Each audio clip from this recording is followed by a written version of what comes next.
ao Senhor. Vinde, cantemos ao Senhor, cantemos com júbilo a rocha da nossa salvação. Apresentemo-nos ante a sua face com louvores e celebremo-los com salmos, porque o Senhor é Deus grande e Rei grande acima de todos os deuses.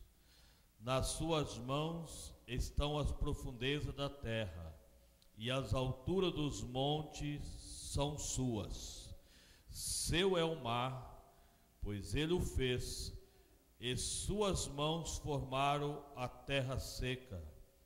Ó, vinde, adoremos e prostremo-nos, ajoelhemo-nos diante do Senhor que nos criou, porque Ele é o nosso Deus, e nós, povo do seu pasto, e ovelhas da sua mão. Se hoje ouvirdes a voz do Senhor, não endureçais o vosso coração. There is a sweet anointing in this sanctuary. There is a stillness in the atmosphere. Come and lay down the burdens you have carried, for in this sanctuary God is near. There is a sweet anointing in this sanctuary. Holy Ghost. There is a stillness in the atmosphere. Come and lay down. Come and lay down the burdens you have carried, for in this sanctuary God is here. God Sing with us. is here. He is here. Yes, He is. He is here to break the yoke and lift the heavy burden. He's here. He is here. He is here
vidas felizes. Digam amém.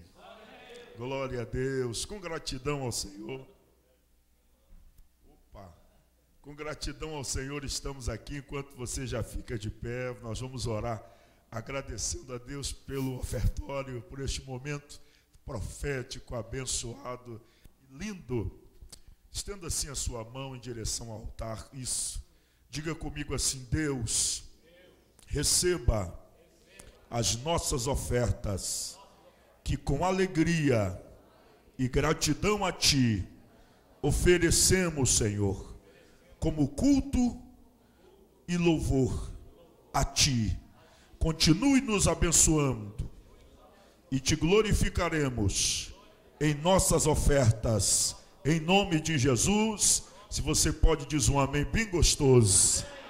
Tome, ou melhor, a tua Bíblia na tua mão, aproveitando que está de pé, e enquanto você localiza primeiro livro de Samuel, capítulo de número 3, que é bem conhecido em nosso meio. Primeiro livro de Samuel, capítulo de número 3, versículo 1. Eu quero glorificar a Deus por esta oportunidade tão linda de estar com vocês, conhecendo esta linda congregação. A minha gratidão a Deus, ao pastor, pela vida do pastor Nilson, não é isso? Presidente do ministério, bem como no seu representante hoje aqui, que é o pastor Sinésio, essa figura ungida, simpática. Ontem tomamos um café juntos. Que Deus em Cristo, pastor Sinésio, retribua em bênçãos o seu carinho, a permissão de aqui estarmos, e muito obrigado pela indicação, não é, de estarmos aí na casa do pastor Zenas, e com alegria o pastor Zenas e a irmã Dilma estão nos tratando aí como filhos mesmo, e eu fico feliz, viu, pastor Zenas, pelo carinho do senhor, da irmã Dilma, que eu estou me sentindo da família, nem como visita, eu estou me sentindo da família. Quem encontrou 1 Samuel, capítulo de número 3, diga um bonito e audível: eu encontrei. Oh, glória! Olha que maravilha! Isso aí, antes da leitura, agradecendo a Deus também pelos companheiros que aqui estão na nossa retaguarda, e pastor Levi, nosso evangelista Claudinei, não é? E fiquei muito feliz em saber que esta igreja é a igreja que recepcionou meu vizinho. 20 casas depois da minha, é a casa do pastor Vanderly, é um amigo. A minha esposa foi criada na igreja dele, ele conhece desde o ventre praticamente. Então estou me sentindo em nossa igreja. Vamos à leitura da palavra de Deus em 1 Samuel, capítulo de número 3, versículo 1, que nos diz assim a palavra do Senhor: e o jovem Samuel servia ao Senhor perante Eli, e a palavra do Senhor era de muita valia naqueles dias, pois não havia visão manifesta.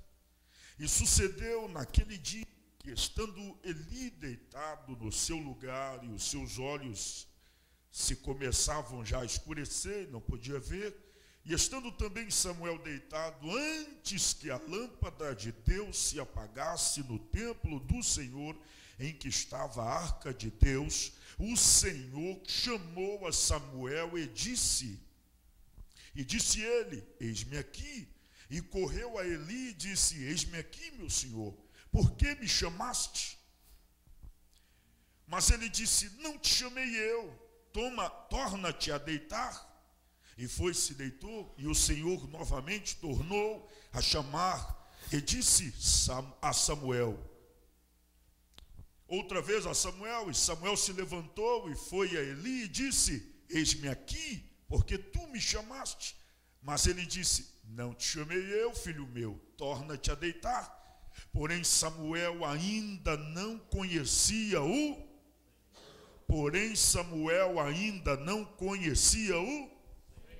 e ainda não lhe tinha sido manifestada a palavra do Senhor. O Senhor, pois, tornou a chamar a Samuel pela terceira vez, e ele se levantou E foi a Eli e disse: eis-me aqui, meu senhor, porque tu me chamaste. Então entendeu Eli que o Senhor chamava o jovem. Pelo que Eli disse a Samuel: vai te deitar. E há de ser que se te chamar, dirás: fala, Senhor, porque o teu servo. Então foi Samuel e se deitou no seu lugar. Então veio o Senhor ali. Olha só. Então veio o Senhor e ali esteve e chamou como das outras vezes: Samuel, Samuel. E disse Samuel, vamos todos juntos, 1, 2, 3. Fala. Não feche a sua Bíblia, mas feche os seus olhos. Pai, chegou a hora. E é agora, Senhor, em que nos colocamos diante de Ti como servos, como filhos, como totalmente dependentes da Tua graça, como totalmente dependentes da Tua voz. Fala conosco, Deus, esta manhã. Revela-nos os desígnios do Teu coração e que possamos, ó Deus, ter as nossas vidas reveladas na Tua palavra e Te glorificaremos em nome de Jesus. E se você pode, diz um amém bem gostoso.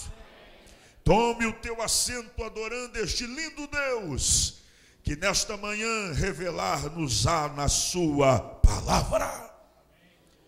Pois bem, tudo começa quando uma esposa, uma mulher, olha para o seu esposo e sente o desejo no seu coração de conceder-lhe um grande presente. Presente este, que para a época era mais do que um presente, era uma honra.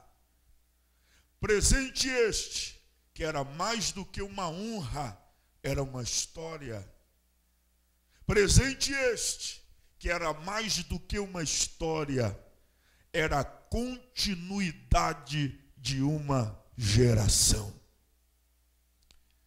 Tudo começa no coração de uma mulher que se sente no dever, na obrigação e no papel de esposa, conceder ao seu amado esposo um herdeiro, herdeiro de sangue, herdeiro do sobrenome da família, herdeiro de toda uma história de amor que ali estava manifestada.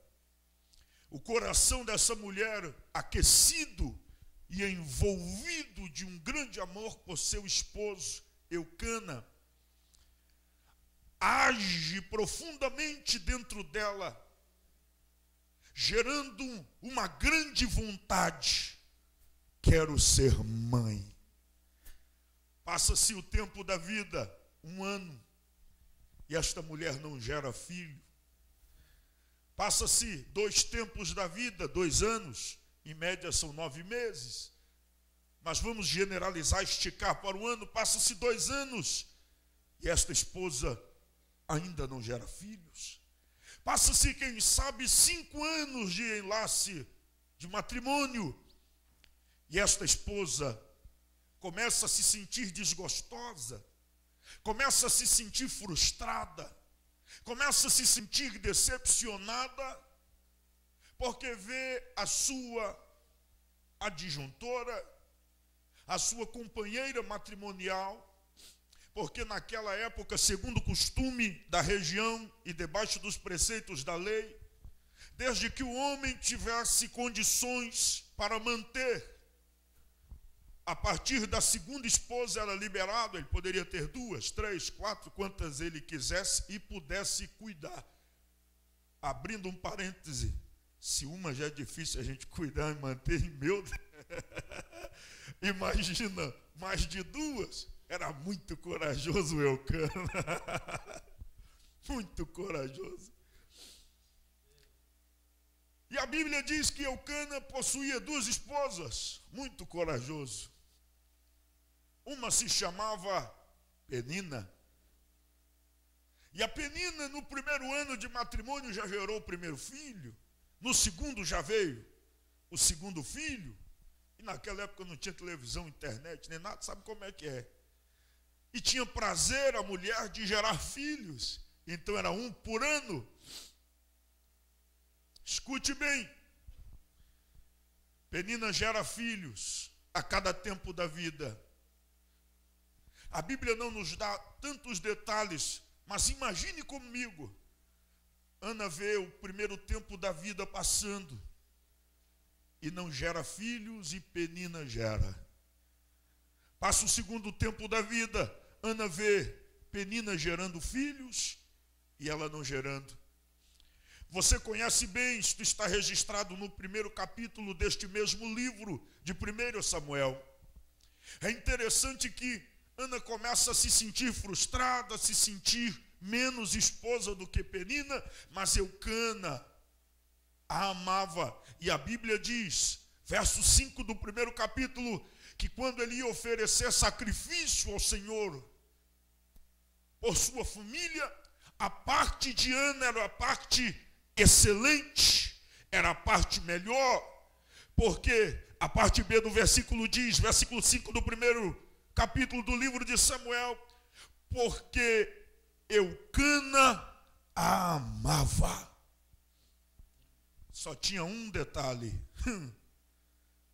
Porém, o Senhor lhe tinha cerrado a madre. Aqui tem igreja hispana aqui. À tarde. Pois bem, eu vi ali a escola dominical. Eu fui missionário no Uruguai, no Paraguai, para os hermanos hispanos. E eu sei bem esse termo cerrado. Os hispanos falam que cerrado é fechado, trancado. E é o mesmo sentido, cerrado aqui para nós em português, é o mesmo sentido. Deus trancou, fechou a madre de Ana. Como Deus pode tirar o prazer e o privilégio de alguém se sentir honrado, pastor Sinésio? Como Deus pode trancar portas, fechar portas e gerar problemas? Deus não é um Deus de vitória. Como Deus gera problemas? Deus não é um Deus de conquista, general dos generais, que nunca perdeu nenhuma batalha. Porque serra a madre de uma mãe temente, uma serva fiel, que o único exclusivo objetivo era honrar o seu marido e o seu santo e imaculado matrimônio. Como entender um Deus bom agindo de uma forma que para nós é má? Como entender que um Deus que abre portas onde não tem portas, de repente fecha as que existem e não abre onde não existem? Como entender um Deus que nos faz encontrar saídas no meio de tantos labirintos da vida? Como entender um Deus que nos faz triunfar no meio do nada, no meio do deserto e do meio das cinzas, do pó, nos coloca em altos e sublimes posições, lugares, e de repente nos tira lá de cima e nos joga lá embaixo?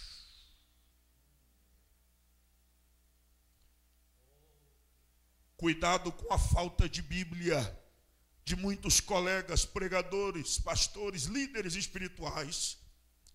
O nosso Deus é um Deus que em tudo tem um propósito. Diga comigo, batendo no peito, meu Deus. Mais forte, crente, com fé. 1, 2, 3. Olhe para o teu irmão, mas num tom profético, irmão. Pelo amor de Deus, esta manhã profética. Aponte para ele, não é aquela apontação ou apontar de acusação, mas de profeta. Diga para ele assim, ó, tem um propósito na sua vida.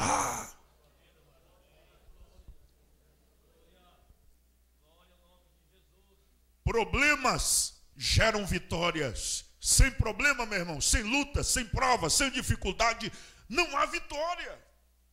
Você só vai alcançar vitória se você lutar por ela, ou seja, tem que ter uma luta, tem que ter uma prova. Deus também é o Deus que gera problemas para fazer-nos alcançarmos vitória e dessas vitórias gerar uma história de vitória para contarmos. Aleluia! Você está com problema, irmão? Sabe o que eu sinto aqui essa manhã? É que pelo menos 2 pessoas aqui têm problemas. Estão enfrentando um momento de problema, de luta e precisa de uma grande vitória. Quantas pessoas eu falei? Quantas? A primeira sou eu. Cadê a segunda? Uou, só a irmã ali atrás. O primeiro que tem problema e está em busca de uma vitória sou eu. Cadê o segundo? Se preparou aqui também, olha aí, aleluia. Então se prepare, porque os nossos problemas vão gerar vitória. E essa vitória que Deus vai nos dar vai gerar uma história de vitória para contarmos. E quando não pudermos contar, vão contar por nós, Rodrigo, aleluia. Porque Deus permite Jonas entrar no barco e a Bíblia não diz que foi diabo, não diz que foi um evento natural da natureza. Meu irmão, Deus está no controle de tudo e de todos. A Bíblia diz, e enviou o Senhor ao mar um grande vento e tornou-se uma grande tempestade, retraduzindo o texto. Deus que enviou o vento, Deus que permitiu que aquele sopro de sua boca gerasse no mar uma tempestade. E o barco que Jonas estava pronto a quebrar, ia morrer todo mundo. Por quê? Porque o despertador de Deus para nós sempre vem através de um problema.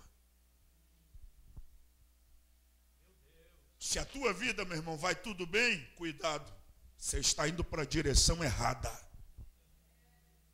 Deus não se manifesta na bonança, Deus se manifesta na tempestade. Deus não se manifesta em águas tranquilas, Deus se manifesta em águas agitadas. Deus não se manifesta numa visão limpa, tranquila, que você mesmo pode alcançar. Deus se manifesta no meio de neblina, de obscuridade, onde você não consegue enxergar um palmo diante de si. Ele aparece no meio do vulto e diz, não temas, porque eu estou aqui. Aleluia! Retraduzindo, sabe o que quer dizer isto? Dependência de Deus. Tudo isso é para nos ensinar que sem Ele nada podemos fazer. Ana entende isso. Gera no coração de Ana um temor diante de Deus. Penina irritava, competia. Engraçado, né? Penina, o valor que tinha mulher na época e para a tradição era o de ser mãe. Penina já o era. Ana, não. Aos olhos humanos, Penina tinha mais apreço e valor do que Ana. E a Bíblia diz, no verso 6 do capítulo 1, se quiser grifar, tenha liberdade, para Deus te revelar outros mistérios depois na sua meditação e no seu devocional. A Bíblia diz que a sua competidora, olha o detalhe, Deus está presente nos detalhes. Deus está presente nos... Por que Penina competia com Ana, sendo que ela estava em extremíssima e astronômica vantagem sobre Ana? Porque ela tinha filhos. Está no plural. Quer dizer que ela tinha mais de um. Quem tem um está no singular. Tinha filho menino ou filha menina. A Bíblia diz que ela tinha filhos, ou seja, tinha mais de um. Ela estava em muita vantagem acima de Ana. E em que ela competia com Ana? Sendo que ela já era mãe, tinha honradez da sociedade, da lei, dos princípios morais e cívicos. Em que ela queria competir com Ana? E tem mais. E a Bíblia diz, excessivamente a irritava. Sabe o que eu aprendo aqui? excesso. Você vai enchendo este copo com água, vai. Quando chegar no limite, é hora de parar. Se você preencher em excesso, você vai transbordar, ou seja, vai ultrapassar o limite. Quando a Bíblia diz que ela estava excessivamente a irritando, quer dizer que Ana já estava além do seu limite, já não estava aguentando mais. Todo dia, toda hora, todo momento que Penina se encontrava, até no olhar, até no respirar, Penina irritava, tinha intenção de irritar Ana e a irritava. Mas por quê? Eu ouvi uma historinha, e essa história é bem antiga, você deve se lembrar dela. Se não, aprenda, porque é muito boa. Diz que o lobo correu atrás de um inseto, de uma abelhinha, um vagalume. E o vagalume correndo do lobo e o lobo vindo atrás do vagalume. De repente, o vagalume viu um coelho e falou: opa, o coelho tem osso, tem caldo, tem sangue, tem carne, tem até pelo para ele dar uma escovadinha no dente. Eu vou me lançar atrás do coelho, o lobo vai ver o coelho, vai esquecer de mim e vai se saborear no coelho e eu me safo. O vagalumezinho foi para trás do coelho. Daqui um pouco o lobo pula por cima do coelho, dá a volta e vem em direção ao vagalume. O vagalume: meu Deus, ô lobo, você não vai comer o coelho não? Ele falou: não. Lambendo assim os dentões, olhou para o vagalume e disse: meu negócio é contigo. Mas espera aí, diz o vagalume, eu não tampo nem o buraco do teu dente? E o coelho vai, além de tapar o buraco do teu dente, vai saciar a tua fome, porque você quer me comer, me devorar. Sabe o que o lobo disse? Porque o teu brilho me incomoda.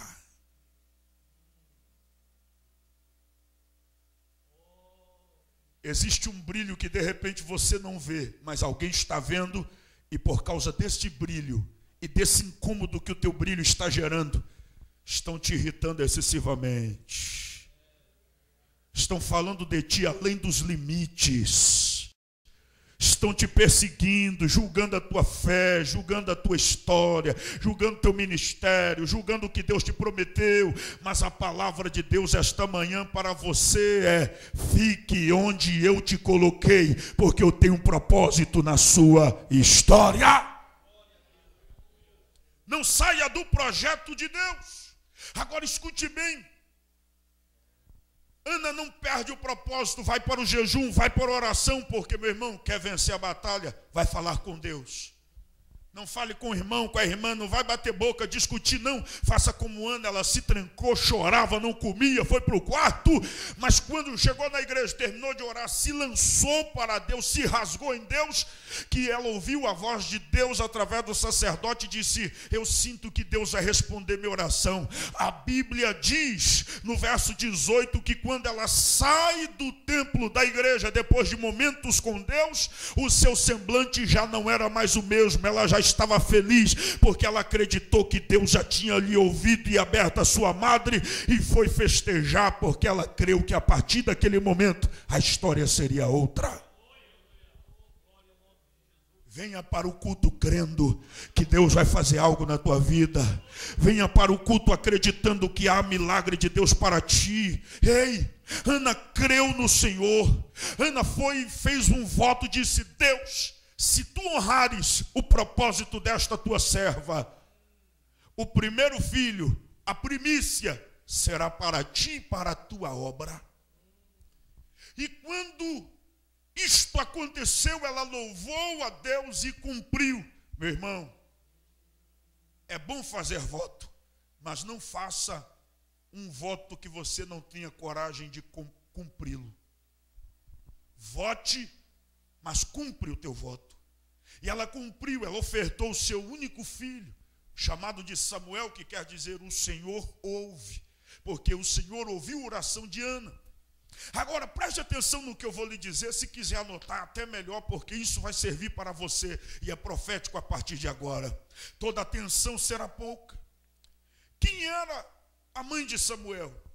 Era uma mulher que era estéril, mas creu no Senhor, fez um voto, Deus cumpriu o desejo do seu coração, operou um milagre e ela louvou a Deus por isso e cumpriu o seu voto. Quem era o filho desta mulher? Era Samuel. Samuel era filho de uma promessa, porque quando ela foi orar, que ela saiu do templo com um semblante diferente, ela ouviu a voz de Deus e creu que Deus estava dizendo: a partir de agora, tu gerarás filhos. Promessa, Samuel era filho de uma promessa. Quem era Samuel? Fruto de oração, porque Ana orava e chorava, jejuava por Deus, para Deus abrir o seu ventre, e Samuel nasceu como fruto de oração. Quem era Samuel? Fruto de um milagre, resultado de um milagre. Ana entende que oferecendo o seu filho para Deus, entregando-o na mão do pastor Eli, do sacerdote, estaria bem cuidado. Agora começa a pregação. Agora começa a palavra profética para a sua vida. Onde esse menino cresce, esse menino que tinha promessa, esse menino que era fruto de oração, este menino que era resultado de um milagre, que Deus tinha um propósito extraordinário na sua vida. Aonde esse menino cresce? Na ótica humana, no melhor lugar, no templo, na casa de Deus. Onde esse menino cresce? Dentro de uma família de sacerdotes, Eli e seus filhos. Aonde esse menino cresce? No meio de uma casa, ou numa casa e no meio de uma família que residia nesta casa, totalmente desestruturada. Sabe aonde Samuel cresce? Esse menino cheio de promessas, cheio de revelações em Deus para o seu futuro, cheio de propósito de Deus e de esperança da glória vindoura. Abra sua Bíblia comigo no capítulo 2, verso 2 do primeiro livro de Samuel, no versículo 12. Olha onde esse menino cresce. A Bíblia diz: e eram, porém, os filhos de Eli, filhos de Belial, e não conheciam a quem? Era filho de pastor, eram filhos de sacerdotes, serviam no templo, eram criados para substituir o pai na genealogia familiar e sacerdotal, mas o próprio Deus, e Samuel, escrevendo a sua história posteriormente, deixa claro que eles estavam na igreja, mas não conheciam o Deus da igreja. E esse menino cheio de promessa cresce no meio de gente que falava o nome de Deus, professava o nome de Deus, pregava em nome de Deus, cantava em nome de Deus, mas não conhecia o Deus que falava. Aonde esse menino cresce? No meio de uma família sacerdotal, que dizia ser representante de Deus, mas profanavam o nome de Deus. Você quer ver? Vamos para a Bíblia, versículo 17. Veja aí comigo, no versículo 17. A Bíblia diz: era, pois, muito grande. O quê? De quem? Quer dizer que era mais de um. Perante quem? O pastor? Perante o? Porquanto os homens desprezavam a oferta do, já estava atingindo o povo. A profanação, a falta de temor, a falta de compromisso com Deus dos filhos da família de Eli estava fedendo tanto, estava tão terrível diante dos olhos de Deus, que agora o próprio povo, a igreja, estava perdendo o temor também, estava contaminando a igreja, e o povo não queria nem mais ofertar e nem cultuar a Deus. E quem está no meio disso tudo, pastor? Um menino que Deus tinha uma promessa para levantá-lo como profeta a uma nação que já não ouvia mais a voz de Deus. Com muito temor e tremor, escute, porque esta é uma palavra profética e Deus está revelando a vida de alguém nesta palavra.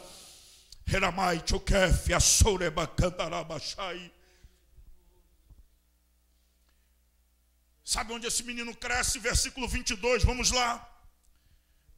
No mesmo capítulo 2, era porém Eli, já muito velho, e ouvia, o povo comentava: Eli, pelo amor de Deus, Eli, pastor Eli, os teus filhos estão fazendo isso, olha o que o Eli ouvia, olha só, tudo quanto seus filhos faziam a todo Israel, a toda a igreja, a todo o povo, até quem não era crente estava já ouvindo e vendo o que estava acontecendo. E olha só, e como se deitavam com as mulheres, que em bandos, que bandidagem, que safadeza, que sem vergonhice, olha só, que profanação, promiscuidade, que engano. E aonde estava tudo isso? A porta da tenda da congregação. Isto é forte. Estavam se prostituindo no ambiente sagrado. Iam no culto, dava glória a Deus, cantava para a direita, para a esquerda, minha frente, todo lado, estou abençoado. Que mentira, cara de pau.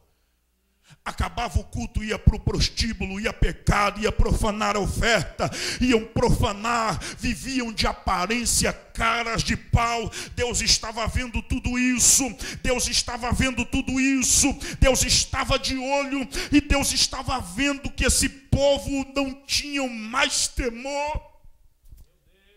Olha onde Samuel cresce, veja, versículo 25. Pecando homem contra homem, os juízes humanos, homens, o julgarão. Pecando, porém, o homem contra o... Quem rogará por ele?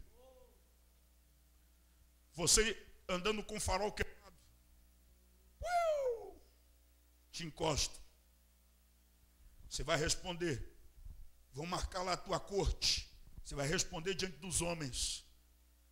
Agora, e pecando contra Deus, e andando com o farol da graça e da palavra, porque disse o salmista no Salmo de número 119, 105, salvo engano: lâmpada para os meus é a tua.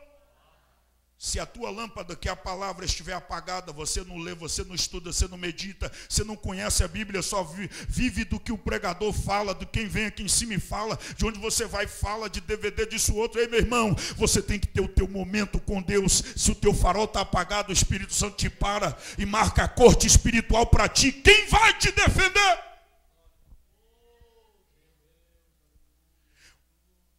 Mas não ouviram a voz de seu pai, porque o Senhor os queria. Você está achando que Deus é brincadeira? Você está achando que Deus é oba-oba? Existe um espírito do engano em nossas igrejas, pastor Sinésio, e eu estou orando. Eu não quero nem saber, meu irmão, pode não me chamar para pregar, mas eu vou falar o que Deus manda. Se eu não tiver igreja para pregar, eu prego na rua, coloco na internet, sei lá, dou um jeito. Mas eu não vou entrar nessa do espírito do engano, que diz: levanta a mão, é só vitória, Deus vai mudar a tua história, vai a vitória para lá, vitória. E o povo profanando o culto, profanando a festa, se prostituindo, se matando, e Deus olhando, tendo nojo e dizendo: eu vou matar. Tui canás, tui que lá fachai. Você está achando que Deus só matava no Antigo Testamento? Deus mata ainda hoje.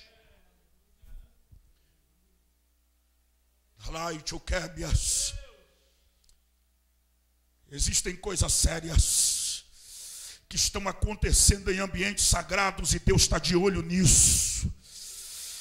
Existem pessoas brincando com Deus, brincando com o culto, brincando com a oferta, brincando com o que é sagrado, e Deus não aceita isto. E no meio desta, como diz o nordestino, no meio dessa bagaceira toda, dessa sem vergonhice, destes caras de pau, homens e mulheres sem compromisso com Deus, existem os Samuéis de Deus. Estão no meio desta sujeira toda, mas Deus está lhe vendo, Samuel. Deus está lhe vendo, Samuela de Deus. Os olhos de Deus estão sobre esta igreja.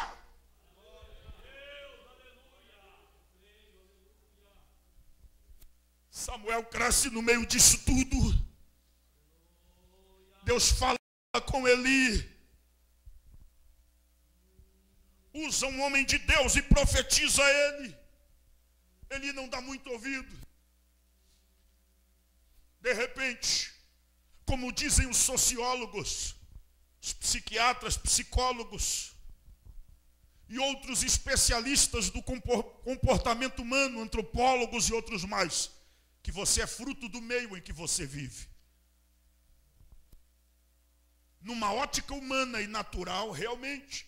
Tanto que nós estamos aqui na América, estamos americanizados. Por exemplo, eu calço 44, aleluia. Esse é bom para pisar na cabeça do cão, hein? Sapato para mim é só de negão, meu irmão. Eu tenho que passar na loja de negão, falar disso. O Rodrigão me mostrou uma ali, Jesus. Depois tem que ir com o anjo lá, meu Deus. Esse sapato meu é de negão, quando chega todo mundo vê, bicudo e aquela coisa toda. Mas é só esses que cabem no meu pé, irmão. No Brasil eu passo apertado. Agora aqui não, os negão principalmente tem uns pezão, né? É o ambiente, influencia a gente. Você está vestindo aí Calvin Klein, Dolce & Gabbana e não sei o quê, perfume não sei o quê. Boticário passou longe, mesmo que alguns gostem ainda, né? Avon nem se fala. E outros mais, aqueles federengo e catinga pura, uns negócios desses. Passa longe, você está na América, meu irmão. Você vai usar Jampol, não sei o quê, esses mistérios aí que eu nem sei o nome, que eu estou conhecendo agora. Eu só tinha o cheiro suave de Cristo, agora que eu estou... Escute, o meio influencia a gente. Seu corte de cabelo, né? Sua maquiagenzinha leve, só para tirar aquelas olheiras abençoadas do house clean, de não sei o quê, dos mal que fica limpando pelas madrugadas. Não é verdade, irmão? Não adianta a gente querer mascarar, não é verdade, pastor? Você não pode dar lugar ao espírito de Jezabel, irmão. Disso aí você corre. Sensualidade, profanando o templo do Senhor. Agora, você tem que se cuidar. Eu vejo aqui na face de vocês e no pastor também, que o pastor prega isso. Vocês são bonitos, estão todos alinhados. O meio influencia isso. Agora, quando o meio está influenciando negativamente, te puxando para o satanismo, para a profanação do culto, para afastar-se de Deus, da palavra, meu irmão, cuidado. Aí é hora da intervenção divina, porque você sozinho fica igual Sansão. Sansão esqueceu de pedir socorro para lutar contra os filisteus, ele pedia a força do Senhor. Agora, para lutar contra o meio em que ele vivia e a influência da sua natureza humana, ele tentou lutar sozinho e acabou como palhaço dos seus inimigos. Ei! Quando você chegar no teu limite, olhe para o alto, porque do alto virá o teu socorro. Quando você vê os seus filhos influenciados por esses professores satanistas, homossexuais, lésbicos, esses demônios que tem nessas high schools, que eu já sei que eu estou convivendo há alguns anos já aqui na América que eu venho, esta é a 9ª vez que eu venho aqui. Ei, eu sei muito bem da influência que entra na nossa casa, digo nossa, generalizando, na casa de vocês, na vida dos filhos de vocês, mas eu venho como profeta de Deus dizer que nenhuma influência do meio dos Estados Unidos da América, do Brasil, ou seja onde for, vai tirar o propósito de Deus da tua família. Samuel estava nesse meio, só tinha um problema. Diga comigo, eu não posso fugir. Bata no peito da minha responsabilidade. Deus vai agir, pastor Zenas, mas a partir do teu limite para lá. O que é para o Senhor fazer, o Senhor tem que fazer. O que é a nossa parte, querido evangelista, é a nossa parte. O que é para você fazer, pai, mãe, filho, irmão, irmã, você tem que fazer. Deus só fará o que Ele tem de fazer. E Deus só age no impossível. No possível é com a gente, meu filho.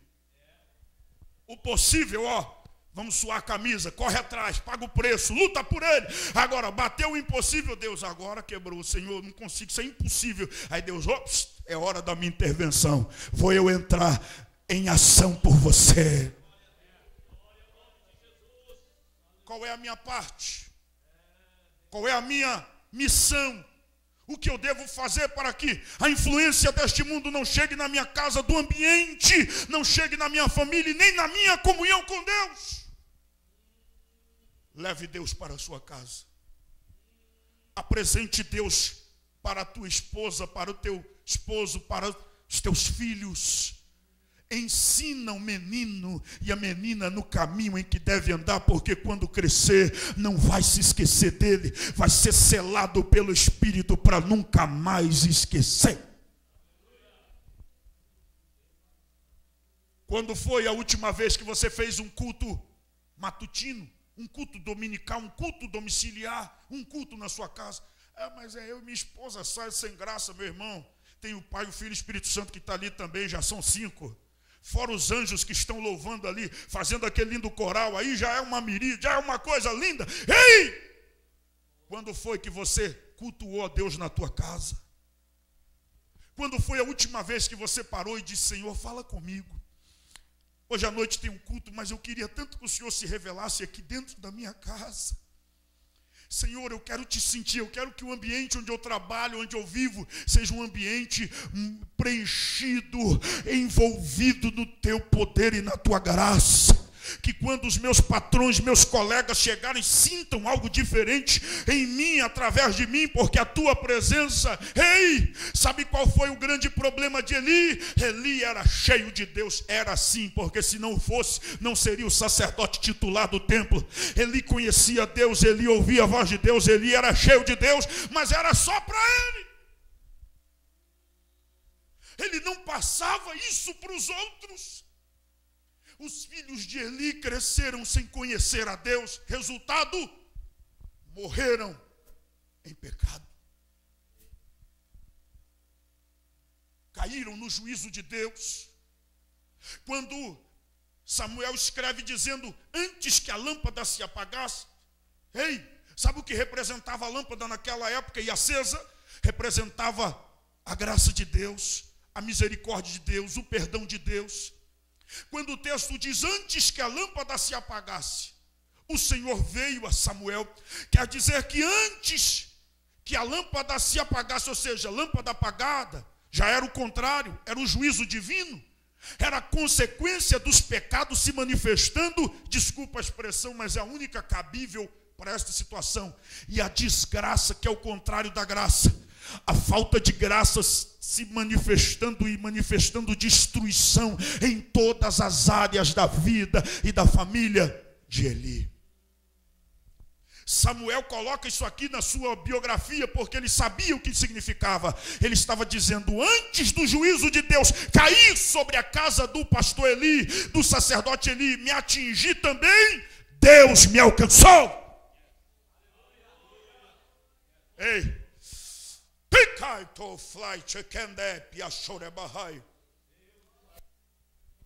Você está vendo aí asteroides, meteoritos caindo na Terra? Você está vendo aí o clima, que loucura, os americanos estão loucos, porque segundo aí as informações chegou no Brasil, não sei aqui, diz que esta neve que desceu aí foi uma das maiores em décadas, não é isso? Os americanos e o mundo está espantado com a natureza, porque ela está descontrolada, entre aspas.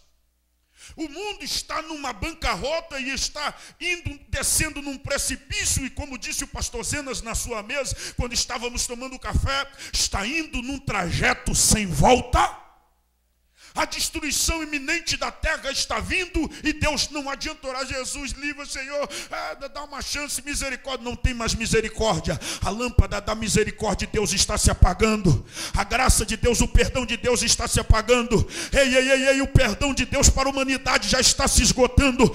Deus já está assim, seguindo o braço para bater o martelo. Quando ele bater o martelo, os céus se abrirão, os anjos descerão abrindo o cortejo, o Filho do Homem virá entre as nuvens, a trombeta soará, e nós que estivermos vivos subiremos e teremos o nosso corpo transformado de um corpo corruptível para incorruptível, porque o mundo segue em desespero para a destruição, mas os Samuéis de Deus serão alcançados antes que a lâmpada se apague.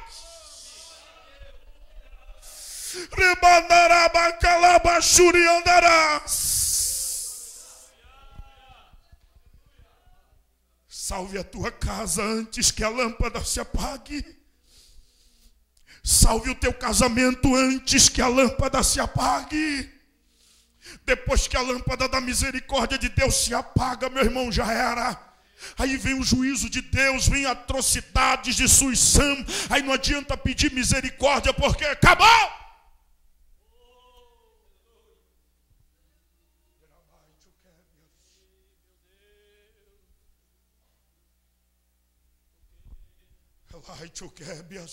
Escute, tinha uma maestrina do coral na igreja que eu reunia quando eu era mais novo. Eu era líder de jovens. E ela regia o coral também, era uma morena clara, dos olhos verdes, bonita, altona, grandona, ela destacava na igreja. E o marido ciumento. Dava 8:55, ele ia para a porta da igreja. E ficava assim, olhando para o relógio, olhando para a cara dela. E aquele culto gostoso, Deus falando, Deus manifestando, e ele olhando para o relógio, quando dava 9 horas em ponto. Se ela não viesse, e as filhas, ele tinha 3 filhas, tem 3 filhas. Ele ia embora e deixava elas para trás, a pé. A gente pensava que ele fazia isso porque estava a pé, e ele morava um pouquinho distante da igreja, uns 5 quilômetros mais ou menos. Uns 3 quilômetros mais ou menos.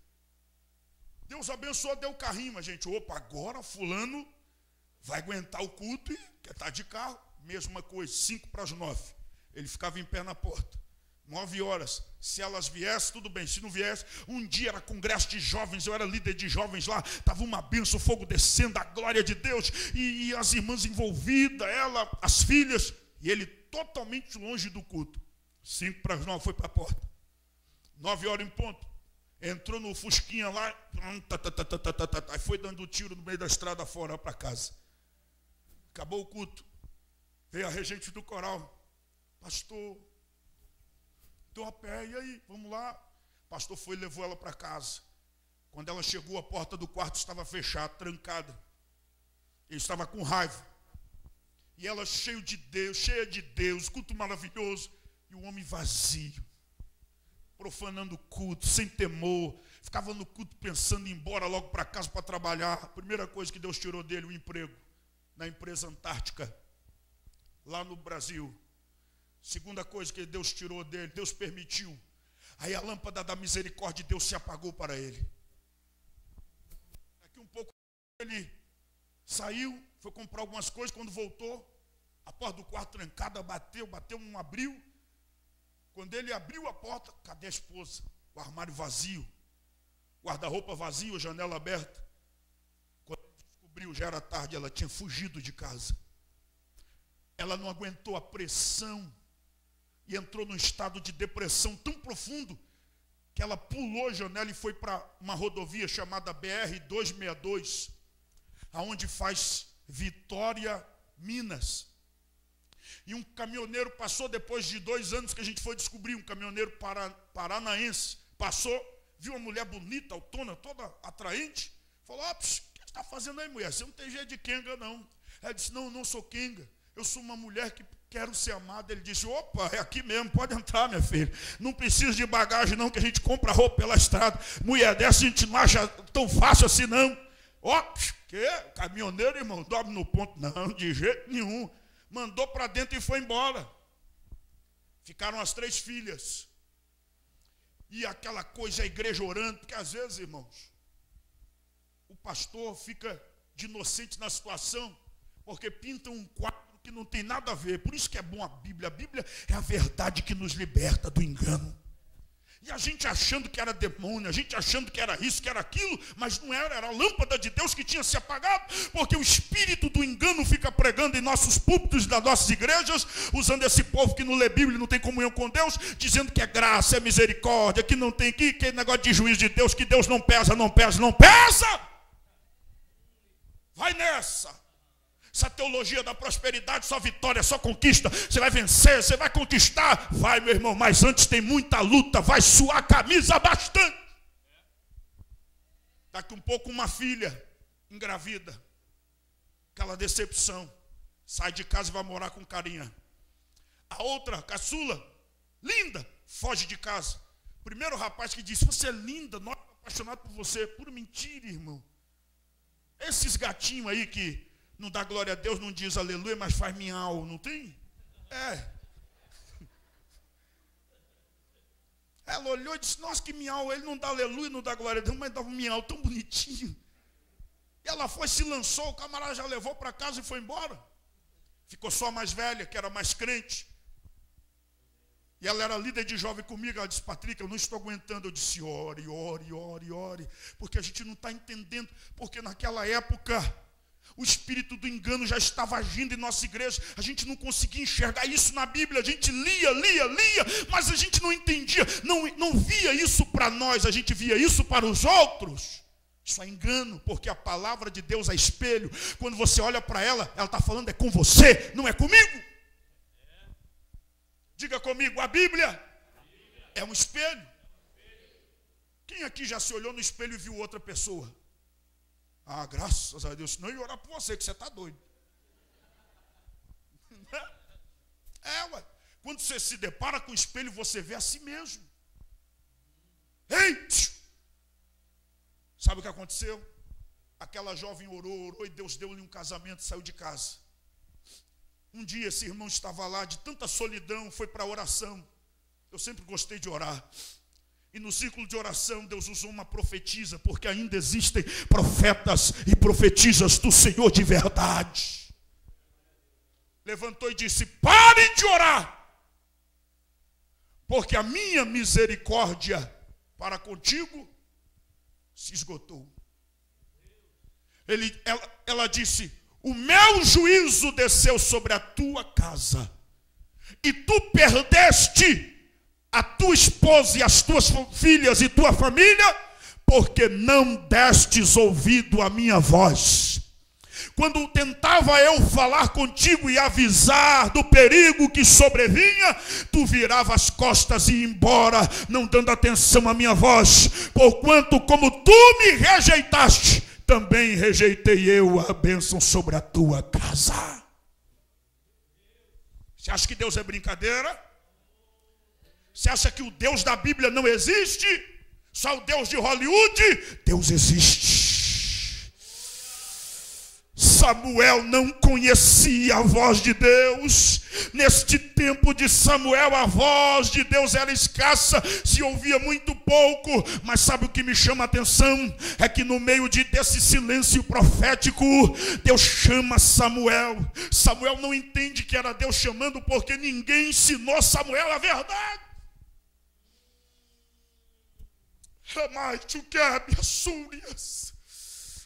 O nosso povo está se perdendo por falta de conhecimento em Deus.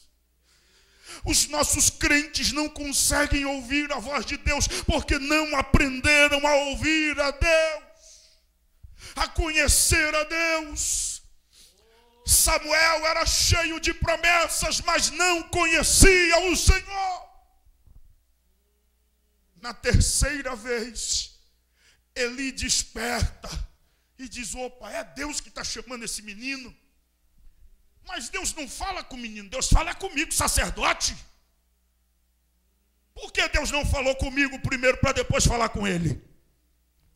E Samuelzinho olhando para ele, porque não estava entendendo nada. Porque quando Deus intervém, entra numa situação para salvar a tua vida, você não entende nada, só entende depois.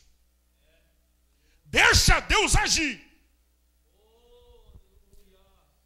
Ele olha e diz, bem, eu vou ver no que isso vai dar. Meu filho, quando esta voz te chamar novamente, diga, fala, Senhor, porque o teu servo ouve.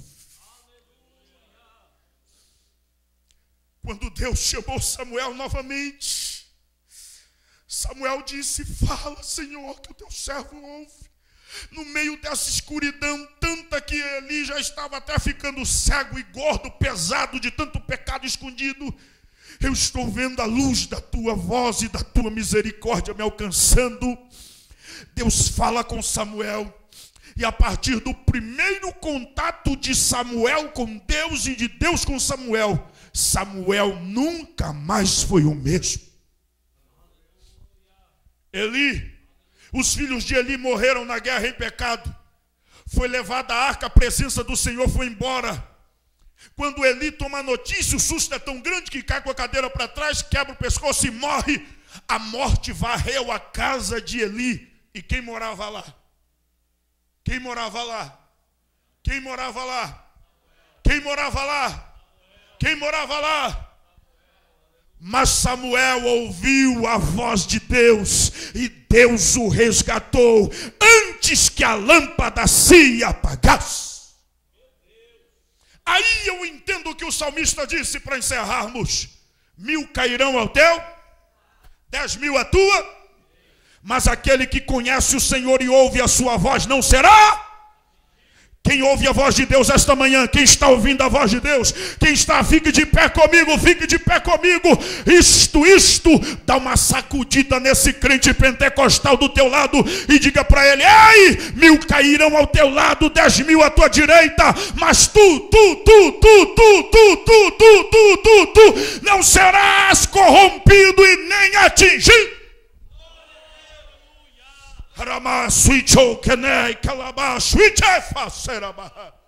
Bendito e louvado seja teu nome, Jesus.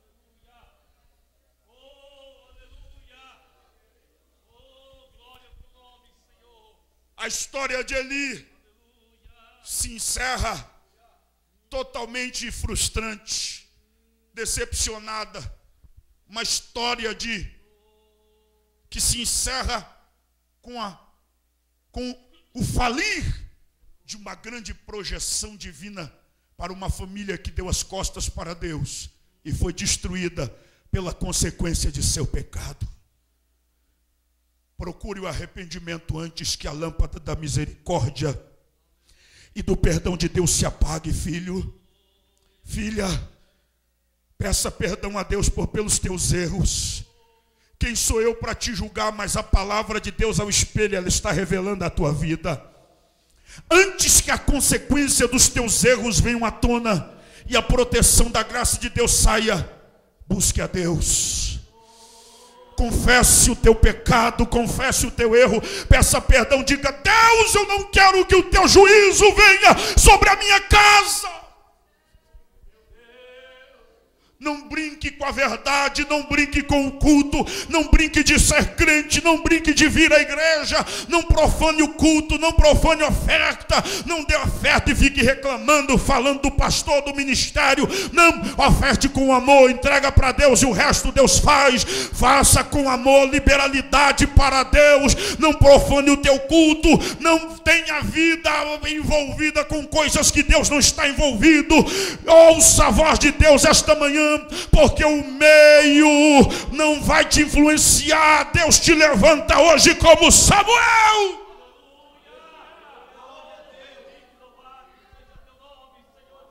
Sabe como encerra a história de Samuel? Morreu Samuel, mas aqui jaz o profeta, o juiz, o sacerdote, que nenhuma de suas palavras proféticas caíram por terra.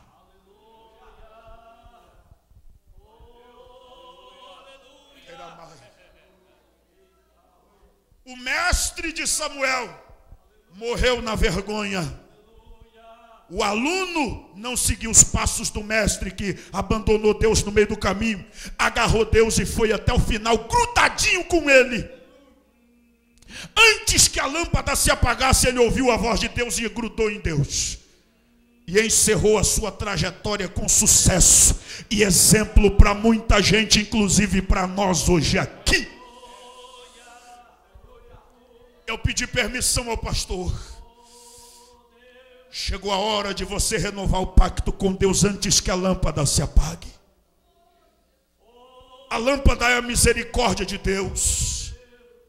A lâmpada é a palavra profética de Deus ainda estando de pé na tua vida. A lâmpada é o perdão de Deus que ainda te dá uma segunda chance. A lâmpada é a presença de Deus na tua vida, dizendo: eu sou contigo, aguenta firme, porque ainda que 1000 caia do teu lado em pecado, 10.000 na profanação à direita, tu não vai ser atingido, eu te salvarei do fim deste mundo. Eu quero orar por você agora. Eu vejo uma nuvem aqui, pastor Sinésio, envolvida em unção, uma unção parecida com ouro, envolvida no fogo, está pronta para derramar como chuva sobre os que aqui diante do altar estarão. Remai Chokeb Asorebahai. Só quem quer hoje renovar uma aliança mais íntima mesmo com Deus, sai do teu lugar. Você que sabe que a tua casa precisa da intervenção de Deus urgente, venha. Você que na sua família tem alguém envolvido em drogas, enfermidade, maldições hereditárias, na cruz toda maldição é quebrada. Na cruz todo efeito de macumba, de maldição, palavra contrária é quebrado. Mas só é quebrado quando o nosso altar está pronto e consertado.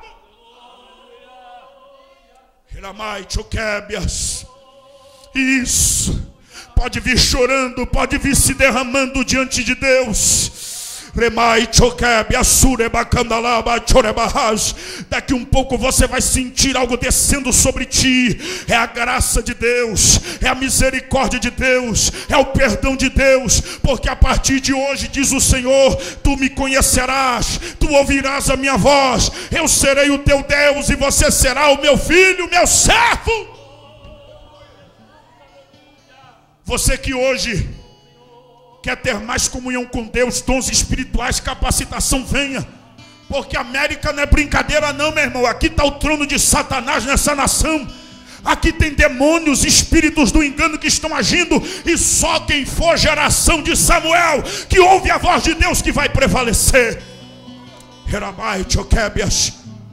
Com a permissão do meu pastor Sinésio, os obreiros que sentirem toque de Deus e quiserem descer para me ajudar, nós vamos fazer como os apóstolos. Nós vamos impor as mãos sobre eles para que recebam o Espírito Santo. Serão preenchidos do Espírito Santo aqui agora. Haverá um manifestar de Deus agora. Deus vai renovar a tua vida. Você vai falar em mistério com Deus. Deus vai te dar dons. Deus vai te capacitar. Deus vai renovar a aliança contigo. É agora, Senhor. Começa agora, Deus. Antes que a lâmpada se apague, nós ministramos agora graça, perdão, misericórdia sobre a tua igreja, sobre os teus filhos, Senhor. Ajuda, dê graça, meu Pai. Ajuda os teus filhos. Encha, encha, encha, encha, encha, encha, encha, encha do teu Espírito. Receba agora, receba agora, receba agora, receba agora. Este poder, esta graça é o poder da presença do Senhor que ouve. Receba, receba o poder da presença. É a presença que cura, é a presença que salva, é a presença que liberta, é a presença desse Deus que nos ama. Ama, ama, ama, manda, manda, manda, manda, Espírito Santo. Enche agora, derrama graça, derrama perdão. Antes que a lâmpada se apague, nós queremos, ó Deus, ser alvo da tua promessa, ser alvo do teu milagre. Nos ajude, Deus. Não nos deixe perecer neste mundo em trevas, mas livra-nos, livra-nos, livra-nos. Livra-nos, livra-nos, livra-nos, livra-nos, livra-nos das consequências do pecado. Livra-nos da maldição deste mundo em pecado, deste mundo que jaz é do maligno. Livra-nos do juízo destruidor. Queremos a graça salvadora. É agora, é agora. Receba, receba a graça antes que a lâmpada se apague. Receba, receba. Seja alvo de Deus. Que a tua casa seja o alvo da misericórdia de Deus. Que a tua família seja alvo de uma grande promessa. Que o teu ministério seja alvo. Receba, receba. Olha aí, olha aí, olha o Espírito Santo. Olha o Espírito Santo. Olha o poder da palavra. Olha Deus agindo. Receba, receba, receba. Há milagre na tua casa. Há milagre no teu trabalho. Há milagre no teu ministério. Há milagre.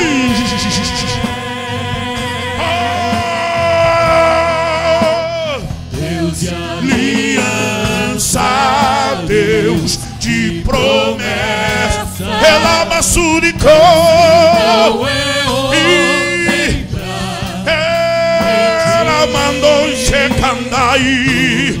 Adore, adore, adore. Seja cheio do Espírito aí agora. Se quiser abraçar teu irmão, abrace. Se quiser abraçar a irmã aí atrás também. Hoje é festa.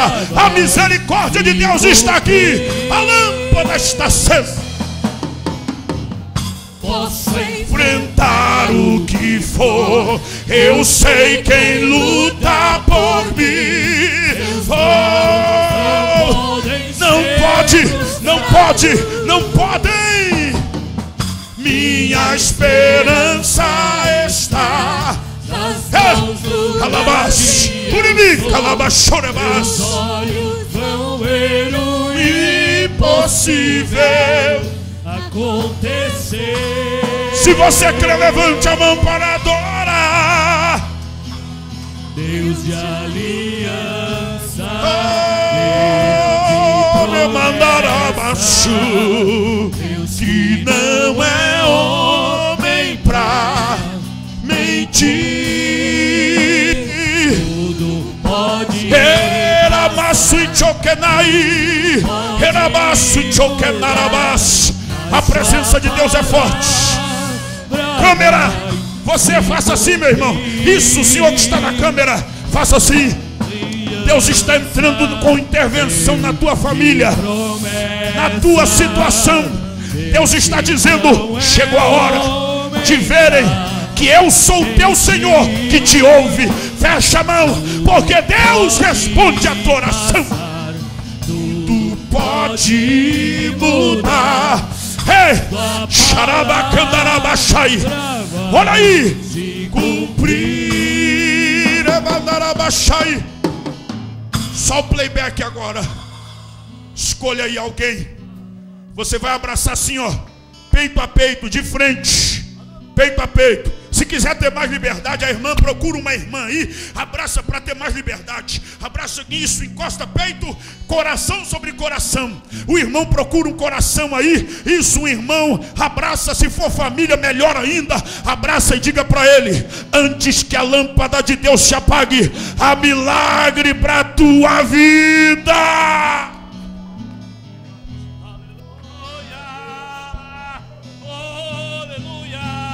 Deus de aliança, Deus de promessa, Deus que não é homem pra mentir. Tudo pode passar, tudo pode mudar, mas sua palavra vai se cumprir.